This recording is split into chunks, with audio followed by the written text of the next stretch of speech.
कुर्बानी का निसाब 5 चीजें: सोना, चांदी, माल तिजारत, नकदी और हाजत असलिया से जायद सामान।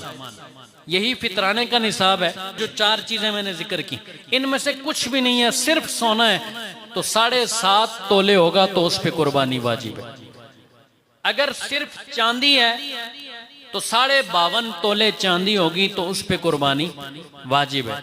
इसके अलावा बाकी कोई भी चीज हो, माले तिजारत हो, नकदी हो या हाजत असलिया से जायद सामान हो, इन सारी चीजों को मिलाकर चांदी के 52.5 तोले उसकी कीमत के बराबर देखा जाएगा।